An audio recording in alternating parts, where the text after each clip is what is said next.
I love the expression there of being overwhelmed by God. And usually when we think of that term, overwhelmed, it's always in a negative way. I'm overwhelmed by the situation I'm in. I'm overwhelmed by life's circumstances. But that one's being overwhelmed in a positive way, about being overwhelmed by who God is and how He wants to fill you with His presence. And I couldn't help but thinking as I was sitting there listening to that song, I hope that God overwhelms you with the compulsion to get out and vote. I want you to turn your Bibles to Proverbs chapter 29, verse 2. And we're going to look at that verse as our scripture for today. And I know some of you guys have probably already voiced your opinion, and you've already voted today or this past week, because early voting began on Wednesday. But some of you, probably the majority of you, have not voted yet. And there are probably some of you who are thinking, well, I'm not really planning on voting this year. I'm not really voting in this election. Or maybe you say, I don't ever vote.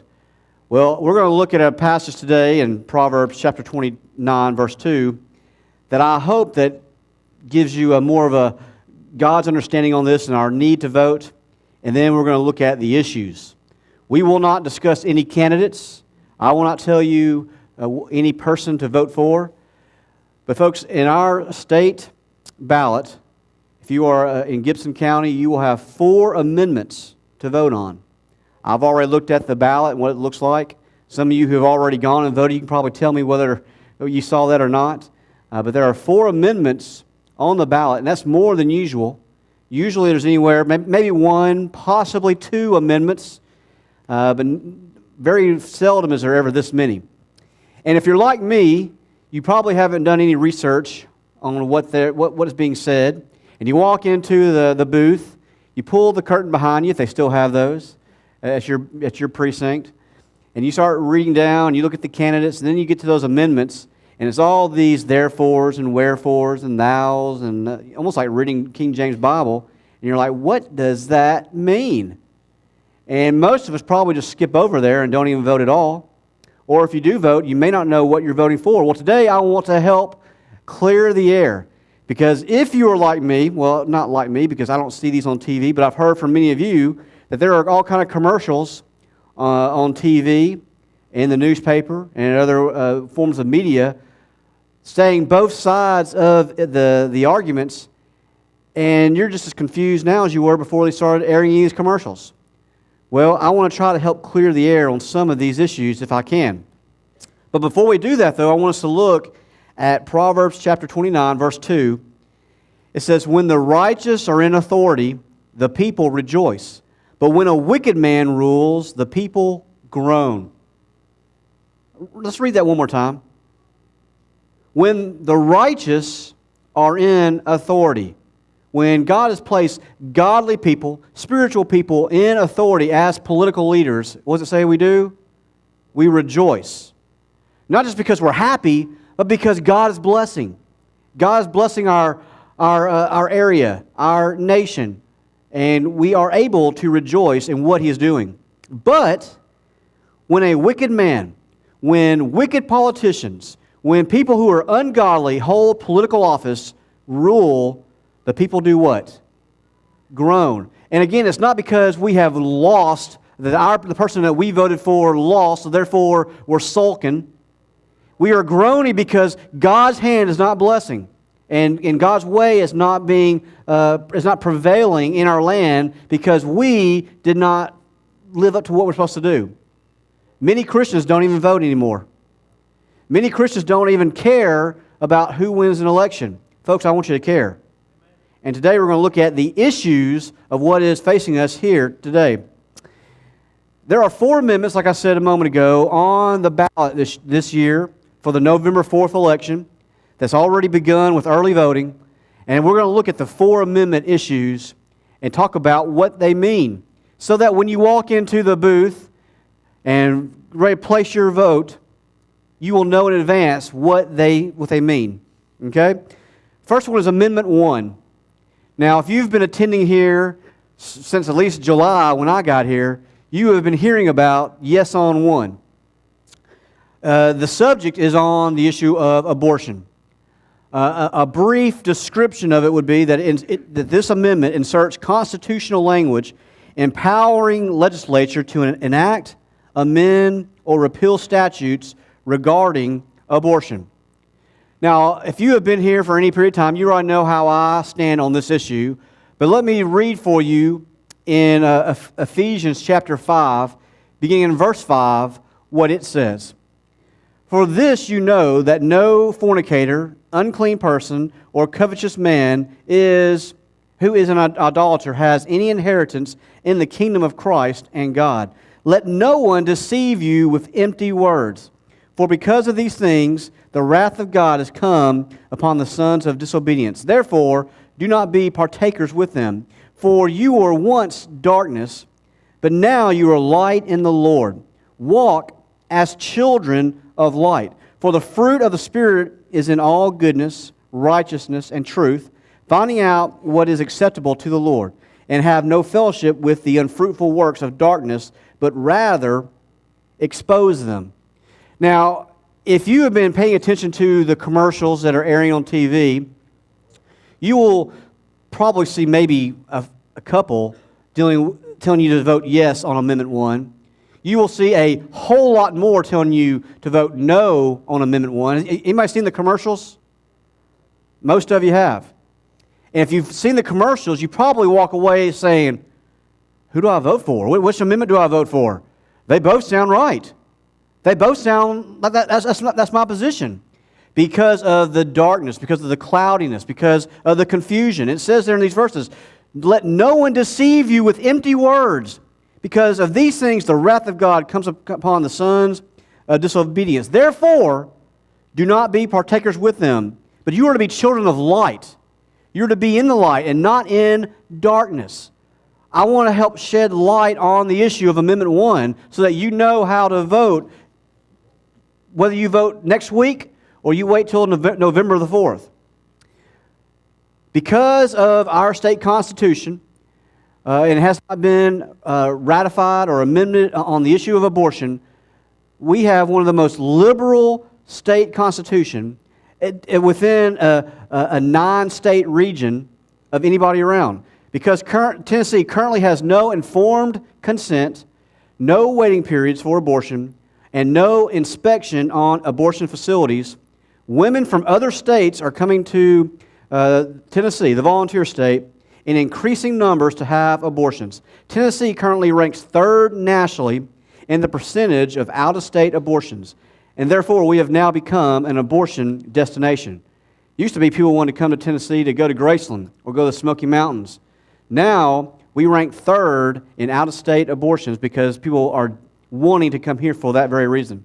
So Tennessee has now become a destination state, not because of our tourism, but because of abortion. This amendment is for protection, not abolishment. Folks, I so wish that we were able to do away with abortion altogether. I told you what my heartbeat is on this. For 2.5 years, I worked in a crisis pregnancy center. Before that, I served on the board of directors and was a volunteer and would counsel men that came in to the facility. Abortion is something that I care very, very deeply about because I want it eradicated. I want it removed from our society. Unfortunately, the way our Supreme Court has ruled, that's not going to happen anytime in the near future. And this amendment on Amendment 1 cannot do away with the issue of abortion. It's here to stay, folks, at least for the time being.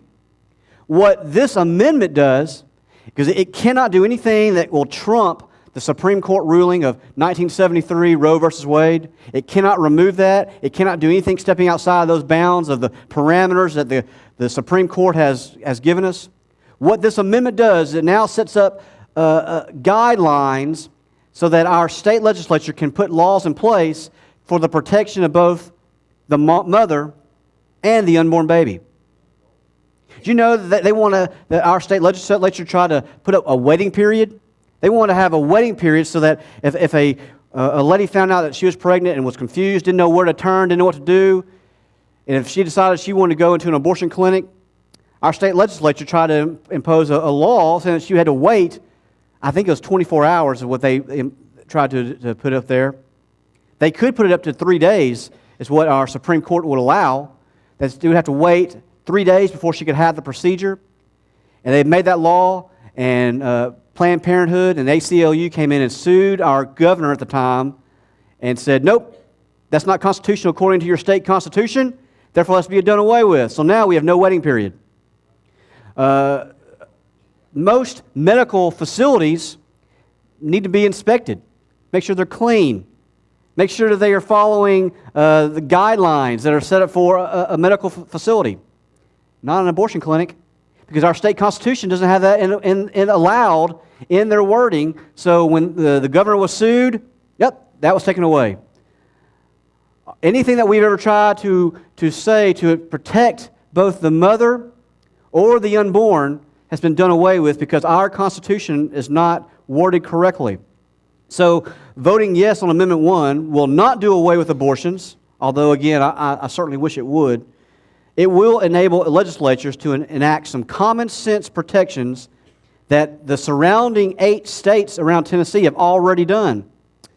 Basic common sense protections passed by the Tennessee General Assembly to protect the health and safety of women and girls considering abortion were struck down as violating this newly discovered right to abortion within the state constitution. So what our legislature has been wanting to do and have tried to do but then get shut down is to have common sense laws. As a result of the pro-abortion ruling in Planned Parenthood of Middle Tennessee versus Governor Don Sundquist, Tennessee can no longer enforce common sense protections for abortion-vulnerable women or the unborn children.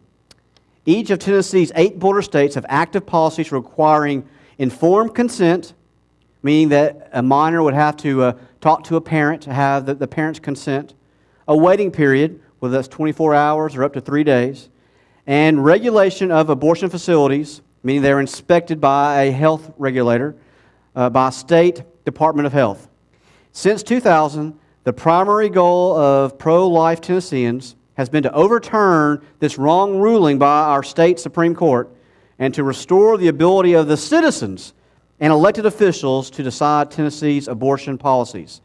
So again, to summarize what this is being said here, it's that minors have to have consent from adults, their parents, that a waiting period needs to be established so that a rash decision can't be made, and so that abortion facilities will be inspected just like any other medical clinic. Now, those are common sense laws that we have tried to enact in the past, and they've been done away with because of the wording of our Constitution. I want to read an article. I have 2 articles I want to read for you today. This one was written by Dr. Randy Davis, who is the Executive Director of the Tennessee Baptist Convention. And this is his letter to the churches within the state of Tennessee. Tennesseans face possibly the most monumental vote in our state's 218-year history, and it will be an indictment on Christians if Amendment 1 fails to pass. It's that simple and that monumental. Amendment 1 can reestablish common sense restrictions on abortion that exist in surrounding states and have been in place soon after Roe v. Wade became the nation's abortion law in 1973. Tennessee also had those restrictions until a liberal Tennessee Supreme Court removed them in 2000. As a result, Tennessee has become the easiest state in the Southeast in which a woman can abort her child. So easy that abortion providers, listen to this, so easy that abortion providers are offering discounts to those traveling more than 50 miles. In fact, 1 in 4 babies aborted in Tennessee are from other states. Tennessee currently ranks 3rd nationally in the percentage of out-of-state abortions. Sadly and embarrassing, we are an abortion destination. Tennessee currently requires no health inspection on abortion facilities, has no informed consent, and no waiting periods for abortion. Amendment 1 does not overturn Roe v. Wade like the amendment opponents would have you believe. Again, because they're trying to cloud the water, trying to add confusion to the commercials that are out there, and I want to shed light on this. However, Amendment 1 does bring Tennessee back up to a standard equal to all the surrounding states by legally providing a safer environment for women who do choose to abort their babies. State financial disclosures filings indicate, listen to this, this is really, really fascinating. State financial disclosures indicate more than 90% of all funding for the campaign against Amendment 1, those are the commercials that tell you to vote no, came from abortion clinics, the very ones who will profit if Amendment 1 fails. Planned Parenthood organizations from Tennessee and across the country contributed more than $1.4 million of the $1.5 million raised for No on 1. They've raised $1.5 million to get the word out that people should vote no on Amendment 1. And I believe it's 8 abortion clinics within the state of Tennessee and some outside the state of Tennessee have contributed 1.4 of that 1.5 million because they're going to lose profit if this amendment passes. Less than $150,000 of that campaign quarterly support from individuals. No on 1 is saturating prime time with ads that are intentionally misleading, creating confusion to the point that it appears a no vote is actually a vote for the sanctity of life. The calculated deceit is nothing short of premeditated evil. And these, again, are Randy Davis's words, not mine. But he's so right. Friends, he goes on to say, this is one of those times in history when disciples of Christ must take a stand. If we don't, it is an indictment against Tennessee Christians, and I believe failure will render us irrelevant in the cultural issues we'll be facing in the years to come. So in other words, Randy Davis is saying if we don't take a stand here, then we won't have a leg to stand on in the future. He goes on to say, it has been predicted that if Amendment 1 fails to pass, Planned Parenthood and the ACLU will bring a number of lawsuits that will remove remaining restrictions such as parental consent. Minors would be able to wander into a potentially unclean abortion clinic and have an abortion without their parents knowing. God forbid if that should happen. This is our moment in time. If we miss it, it is unlikely that we'll ever get it back. Bringing an amendment to vote is difficult to do the first time and statistically improbable a second time. Jesus tells us on the Sermon on the Mount that we are to be salt and light in the world around us. Salt is a preservative that slowly decays. Light is the hope of Christ that shines in a decaying world. We have a moral and spiritual obligation to vote yes on 1. But if we do not make a stand morally, we risk forfeiting our opportunity to positively impact our state spiritually. Let's protect women and children in our state while proclaiming the light of the gospel. Let us say no to those who want to keep Tennessee an abortion destination state. Let's simply but adamantly say yes on 1. That's from Randy Davis, our executive director of our Tennessee Baptist Convention.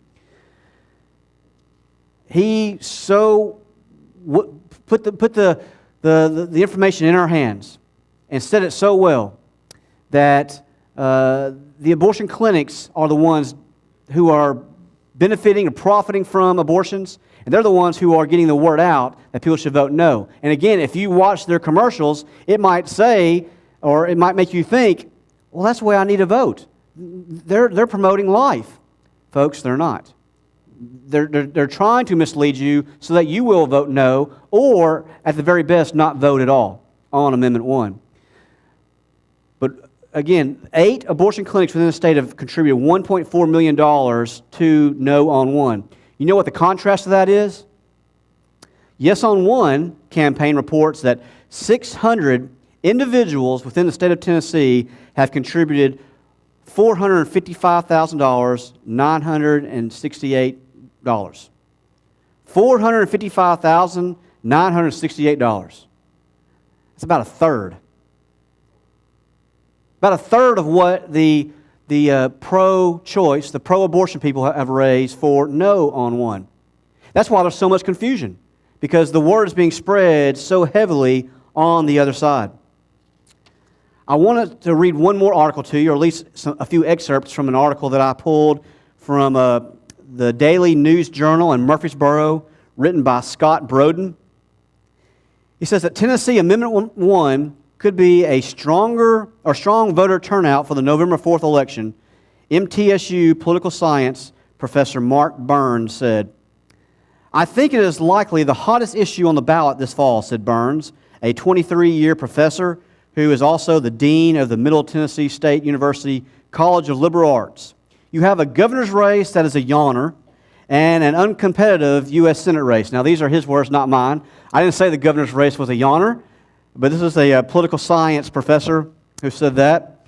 Given that an amendment only passes if the vote total equals at least 50% plus one of all the votes tallied in the governor's race, those who oppose Amendment 1 must vote in the governor's race to increase chances of it failing, Burns added. Those who want to see it pass, those who are voting for yes on one, have the incentive to vote yes on one while choosing not to cast a ballot in the governor's race to decrease the total votes required for amendment passage, Burns says. It will be a referendum on how people feel about abortions, Burns said. It is likely to be the most contested statewide issue on the ballot. In some ways, the wording of the amendment is pretty confusing. That's why I wanted to have this time today, to help clear up some of the confusion. Down a little further, the article says, Burns said he's not sure what the outcome will be. I'm not either, folks. It will be dependent on which groups get the most active and raise the most money to get the message out to vote yes or no on amendment, he said. Well, we already know who's raised the most money. We already know whose voice is the loudest. Now it's time for your voice to be heard. The article goes on to say, if it passes, Tennessee lawmakers will only be able to craft laws that comply with the federal court ruling on abortion, including the 1973 Roe v. Wade decision that forbids bans on abortion, said John Weil, a 37-year political science professor who has taught at MTSU for 25 years. Federal courts, for example, have permitted waiting periods on abortion, said Weil. The Tennessee Supreme Court, however, had a different view on those waiting periods in a 2000 decision in which Planned Parenthood of Middle Tennessee and the American Civil Liberties Union Foundation in New York and other plaintiffs sued then Republican Governor Don Sundquist based on laws setting limits on abortion established by a Democratic-controlled General Assembly in 1978. He goes on later in the article, it says, the Tennessee Supreme Court is more liberal regarding privacy rights. This Weil, see what's his first name? John Weil, who's a professor at MTSU. He said the Tennessee Supreme Court is more liberal, or at this time was more liberal regarding the privacy rights. I want to try to illustrate what this article in the Murfreesboro newspaper said. I want to have some of my youth volunteers who have agreed to come down. A whole bunch of them jumped up and said they want to volunteer, so I probably more than I can figure out on the fly here. But I'm going to have them stand here in a line, and we're going to try to help clear up what this article is saying in regards to how the vote works. All right, let's see here. Got 1, 2, 3, 4, 5, 6, 7, 8, 9, 10, 11, 12, 13, 14, 15. Okay, good deal. We can do that. Okay, I need the first four. I need y'all come this way a little bit. Y'all kind of slide. Stay in your line. Okay, y'all stay right there. I'm going to have you four. Y'all slide just a step. All right, right there. That's good. I'm going to have you three stand right here, and you four slide down that way a little bit, okay? Okay, that's good. Right there. See if I can do my math right here. All right, there are 15 people standing up here. These 11 right here all voted in the governor's race. And they're kind of divided out here. Some voted for one candidate. Some voted for another candidate. Some voted for another candidate. Doesn't matter who they voted for. But these 11 right here, it is 11, right? That's 10. No, that's 11. 8, 8, and 3. Or 4, 4, and 3, that's 11. All right, we got 11 people here who voted for the governor. Well, what that means is, see, we need 6 of you. 3 and 3. This right here is our dividing mark, okay? Right here between this, where the fern is, this is our dividing line. In order for any amendment, any one of the four that are going to be on the ballot, in order for them to pass, if these 11 people voted for the governor, then right here, these 6 individuals had to vote yes on an amendment for it to pass, while these others right here, these 5 right here, did not. Okay? Does that make sense? These voted for the governor. These right here would have to vote for an amendment, vote yes on an amendment for it to pass, even if these right here did not. Okay? All right, I want you to get back into your lines wherever I had you, however I had you divided out. Let's see. Come over here, Scott Michael. Okay. These right here, these four right here, they decided, I'm going to vote yes on one. I'm going to vote for the governor, and I'm going to vote yes on one, and I'm going to vote yes on the other, whatever amendment I think God's leading me to do. And so we have 4 yeses. We have 3 representing the no's. There's probably going to be more than that. But let's say we have 3 right here who voted no. I'm not going to vote for that amendment. It doesn't have to be the First Amendment. It could be the second or third or fourth. They're going to vote no. But then we have 4 down here who they voted for governor, but then they got into the voting booth and said, I don't know what that says. I'm just going to leave it blank. I'm going to skip past that. So these 4 right here represent no votes at all. They just didn't cast a vote on that issue. Okay, so if 11 people voted in the governor's race, we have 4 yeses, 3 no's, and 4 nothings. Does the amendment pass? No, it does not. Because remember, we had to have 6. There would need to be 6 people who voted in order for an amendment to pass. But then you have 4 people over here. This is according to what the article was just telling us. There are 4 people over here who went to the voting booth, but they decided, I'm not going to vote for governor. Because according to that article, it's a yawn or race. I'm going to vote for an amendment and not cast a ballot for the governor. So these 4 right here, they voted for an amendment and did not vote for a governor. So now we have 1, 2, 3, 4 yeses on an amendment, plus the 1, 2, 3, 4 yeses on an amendment. How many do we have now? 8. How many do we need? 6. Therefore, the amendment passes. Now, this is what the article is saying. Okay? So this is for you, for your information, whether you will decide, I'm going to vote for my candidate, and I'm going to vote for an amendment. Well, then you would fit in this category right here. Maybe you said, you know what, this amendment issue is much more important to me. I want it to pass, so therefore I'm not going to vote for governor. Then you would be over here. Either way, your vote is being heard. Your voice is being heard. Does that make sense? That's what the article is saying, and that's what it's saying, that if an amendment issue is strong enough to you, that's what it's saying that you ought to do. All right, guys, you did a good job.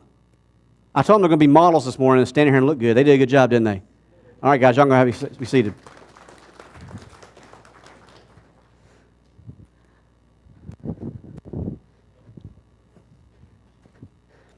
I just wanted to help try to clarify what the article was saying in the Murfreesboro newspaper of just explaining how the votes will be tallied. Okay? How you decide to vote is up to you, but that is just some information for you to chew on and understand before you go and cast your vote.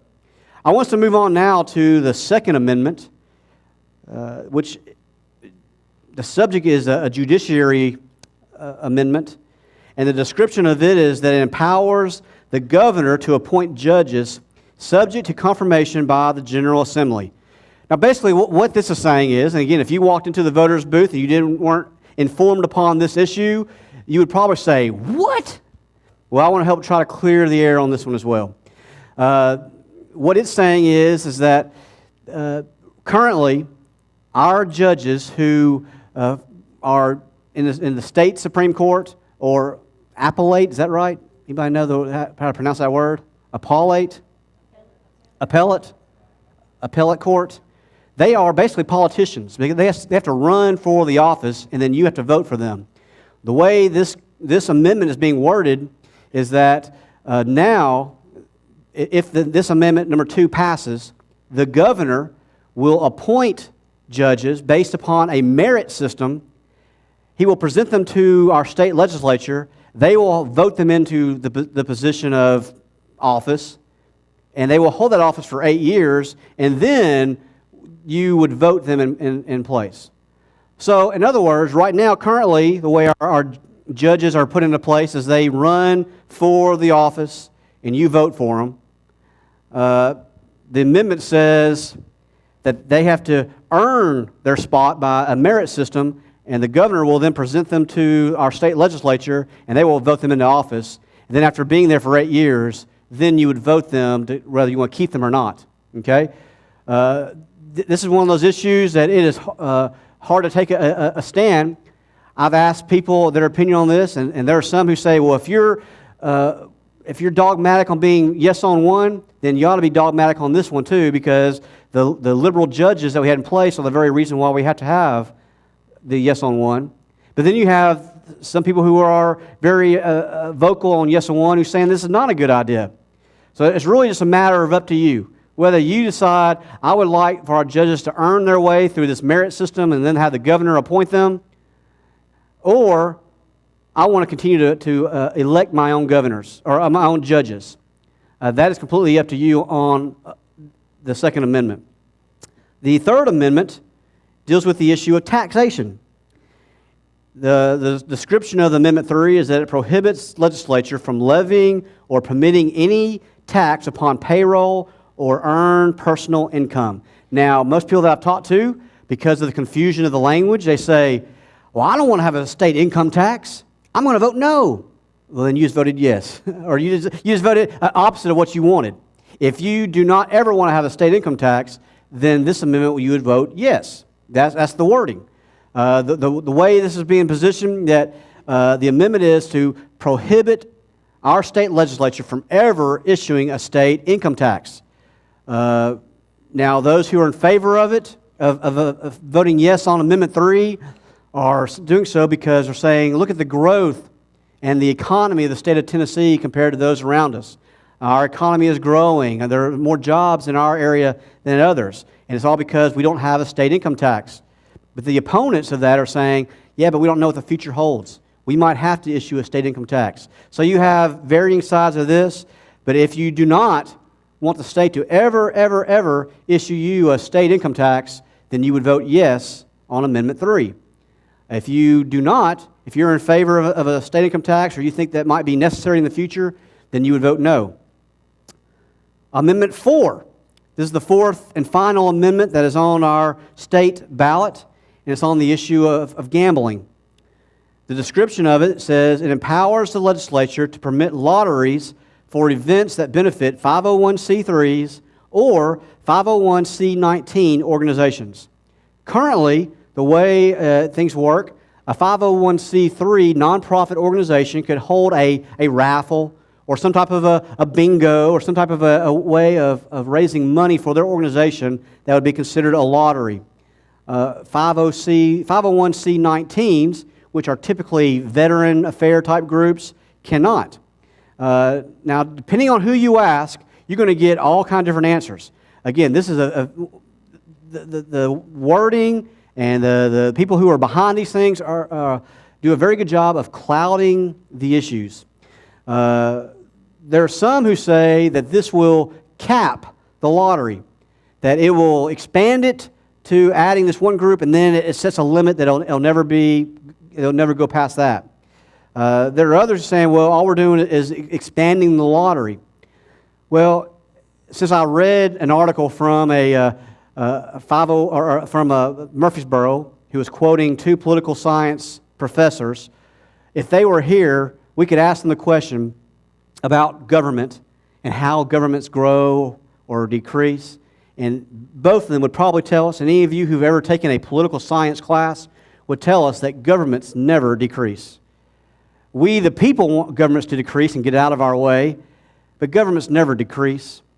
If they are going to expand the lottery and say, oh, this is our limit, there won't be a limit. It will continue.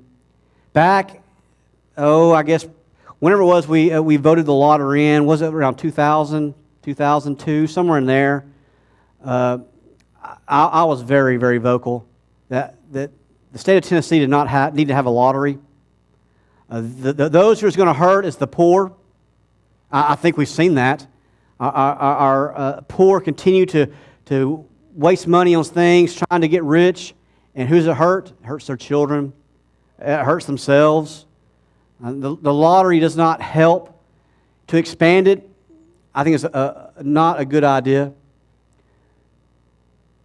So to vote yes on Amendment 4 would be to expand the lottery to allow other groups to use it. To vote no would be no, the lottery should not be expanded. While I support any charity group, especially a Veterans Affairs group, if anybody needs money, it's definitely them. I'm just so adamantly opposed to the lottery that I, as a spiritual leader, could never tell anybody to say, yes, let's expand the lottery. I just can't do that. I believe that's a spiritual issue. Just like Amendment 1 is a spiritual issue. I can tell you, we need to vote yes on 1. We need to let our voice be heard because it is a spiritual issue dealing with abortion in the state of Tennessee. I can tell you, as your pastor, that Amendment 4 is a spiritual issue, and we should vote no on increasing the lottery. The other 2 amendments, I tried my best to make them spiritual issues, but I really couldn't. That's really a personal preference. Whether you like the system of how we appoint judges now or elect judges now versus having them earn their way through a merit system. If you want them to be appointed by the governor, then vote yes. If you rather continue the way we are and elect them, then you vote no. And then the income tax. If you don't ever want to have an income tax, then you vote yes. If you think we should be open to the possibility of an income tax in the future, then you vote no. Those are personal preferences. But I wanted you to be educated on the issues that we are facing today. Because God told us in Proverbs 29, it is up to us to let our voice be heard. There is power in the people. I'll make sure that the preamble of the Constitution was up there on the screen today. We, the people. You as citizens of this state have a responsibility. You are obligated. It's not only a privilege, because it is a great privilege, but it's a responsibility. I want you to be able to go into the voter's booth knowing what you're voting on, so that when we read Proverbs 29, verse 2, we can rejoice because we did what God told us to do. If you will, bow with me in prayer. Father, I pray, Lord, you will use us to do your work. And even if that is in the voter's booth, that you will use us to spread your word of truth. Lord, I pray that you will use those here who are registered voters to be faithful and obedient to you, to our country, to our state, and to each other. Father, I pray that as you are here with us today and your Spirit has moved, Lord, there may be other decisions that need to be made. I pray, Lord, for those maybe dealing with an issue of salvation, something they may have been dealing with for some time now. Lord, don't let them leave today without getting it settled. There may be someone who's needing to get their life right with you. They've been running in rebellion. Lord, I pray they'll turn to you today. However your Spirit is moving today, I pray that during this invitation, you will draw people to you and that we will respond. And it's in Christ's name that we pray. Amen.